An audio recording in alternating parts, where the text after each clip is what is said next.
we've just got an SBC for the only Rolls-Royce defender on FC25. No, it's not Virgil van Dijk, it's Jaap Stam. And I'm going to show you how to get this guy completely free. So if you're new around here, make sure to drop a like down below and of course subscribe. And let's go get our defense. Do you want the best team in FC25? Yeah, baby! Do you want to be able to buy players like this or this and not be stuck with a team like this? Oh! Then you need to head over to skycoach.gg, select the amount of coins or which weekend league boost you'd like, make sure to pop in Pro Recall at checkout and enjoy your new team. First of all, as usual guys, we have a look at the squads. This one is going to be a big dog. There's no Born Legend and Rising Star. It's a hero. It's going to be a ton of difficulty to get this one done. You're going to be looking at, in the first few sections, I think we got 5 informs there. Is that right? 6 informs in total. We got some high rated ones in there as well. Informs are going to rise purely because of this SBC and the 83 10s available. Now, bear in mind, you do need to go and get some 83 10s done as part of this process. Some of you are going to be storing packs for Team of the Year, and that's okay as well. But if you are pack storing, it's going to be harder to craft an SBC. Now, I say that as someone who will be crafting and also saving packs. So don't worry, I'm in the same boat as you. So first of all, what can we use to craft this guy? Well, objectives is going to be the first stop.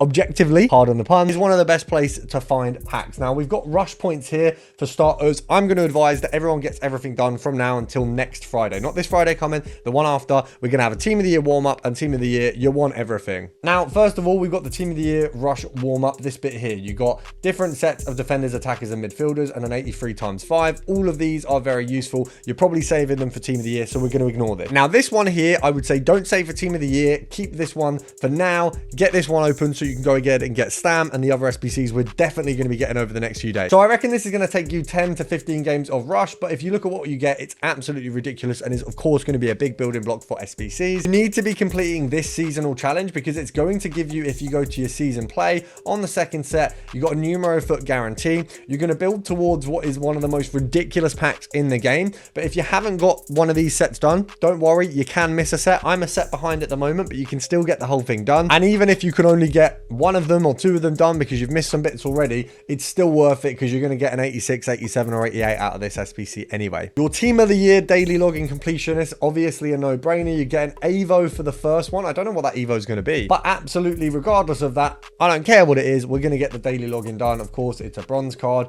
and for that bronze card, we go ahead and get ourselves a 2 rare gold player pack and also an evolution. Now, it doesn't take a genius to know that we still don't have exchange packs, which means our methods are going to be very similar. So we're going to go to the basics. If you've got nothing, where do you go? Every single time it is going to be to the icon section. You're probably thinking, well, why am I going to the icon section to craft a hero? Doesn't make sense. Yes, it does.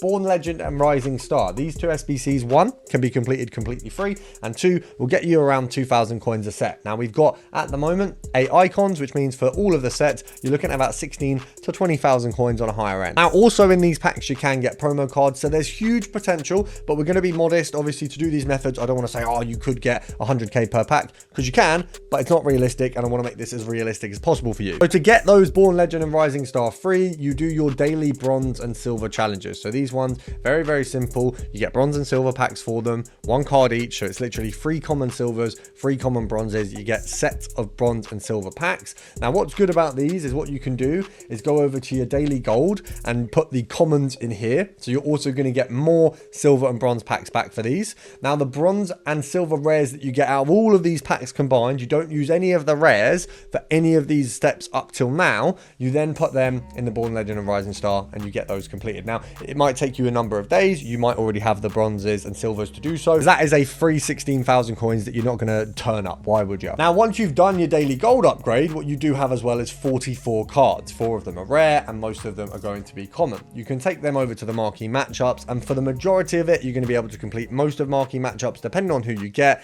You might have to put a few thousand coins in, but let's say we've got our 16k, we've got that here, we've taken 6k, we've put it into Marquee Matchups, so we've got 10k now, and we've got Marquee Matchups completed. Marquee Matchups gets you 25,000 coins, so we've got 25k and 10k. Marquee Matchups can get you far more, but that's the minimum, so you've walked away with 35,000 coins. We've also got the Numero Foot Challenge, which you can still complete here, Premium Gold Players Pack, tradable as well. With that completed as well, maybe you spent coins on it, maybe you've used some of your players, whatever it is, you're probably walking away with 40,000 coins just from doing these building blocks, which will maybe take you 15 minutes to do. Now, yes, we have only done a fraction of what's needed for Stam, but that is a good proportion. Now, once we've got all of this, our next step is going to be completing some of the building blocks. So your options are your World Tour England upgrade. Of course, today we lost our Winter Wildcard crafting, so if you haven't done that, you have missed out, but we do still have our World Tour England. We do still have, of course, our 83 10s. We have our mixed league, our premium mixed league, and looking through the rest of it, I think that is it. So we're pretty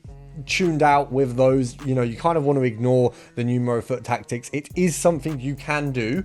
It does get you packs back, but there is a high rating cost to some of these squads. So although you get packs back and it might be worth building because they're tradable, you get coins, it is something where you can also lose out on. So it's something that we might put a pin in and consider. So the first thing you are going to want to do with your 40,000 coins is 2 sets of the premium mixed league upgrade. Don't open them. Buy one, buy the second one, open them as a pair. You get 10 packs out of that. You've got 4 tradables, you've got 6 untradables. These 6 untradable packs you divvy out like this. So anything that can go back into the premium mixed league upgrade, you do, so you can create a third set. You will be left with a ton of players after this, but you will make a third set initially from the untradable. You may have to spend 1,000 or 2,000 coins. That's okay. You've got the tradable packs to open as well. From the 4 tradables, you'll get a load of decent players. Sell everything that isn't a lib or sud card. If it doesn't go in this SBC here, you sell it. You're likely going to get a couple informs, couple fodder players, decent rating. Now, of course, the fodder, if it's tradable, it's probably worth more to you to keep if you're looking to do Stam. However, if you get a player who's from a promo, it might be worth selling them because they might be worth a little bit more. Just check their price against fodder. If it's an 86 worth more than the standard 86, get it gone. If you get an 86 promo card, quick sell it, good to go. Now, 8310, obviously, this is going to be a controversial one. You either want to have this for team of the year or you don't and want to use it in the meantime. If you want to use it in the meantime, you use your premium mixed league, get an untradable inform from there, or if you can't get an untradable inform from that, you craft one of these and you do your 8310. It's going to get you a load of the players. Now, if you want to save this for team of the year, you ignore that step. You just have to go in to the premium mixed league upgrade and cycle those while also trying to get your World Tour England done. The World Tour England is going to be a good building block to help you. Now, what you can do with some of your spare players at the minute is pop them into player picks. So I do believe if I scroll long enough, we're going to find the player pick. Now, these, in my opinion, are brilliant. I did 10 of them. I got 2 informs and I got a fodder player. That was yesterday. Saw it in the video, recorded it. You can see that there. Are these guaranteed to work and get you fodder and informs? No. Do I think they're worth doing? Absolutely. If I was crafting right now, that would be the direction I took. Anything that doesn't go back in the premium mixed league or isn't rated enough to go into Stam, I would put in here and I would hedge my bets. Now, I would do the World Tour England first because that's something that's more likely to give you a good profit back. Obviously, crafting this, which you can very easily do with the premium mixed league, you get a load of tradable packs back. So you're getting coins back for free because you're crafting them,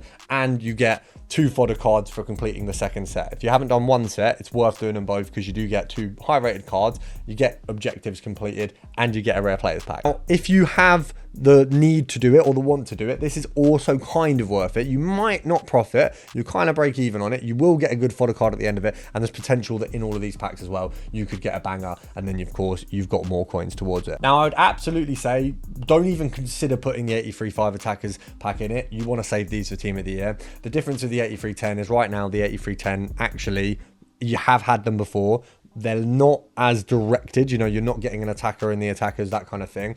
I would say as well, I am doing a video on team of the year packs, so make sure to stay tuned for that tomorrow. I'll see you in the next one. Make sure to subscribe.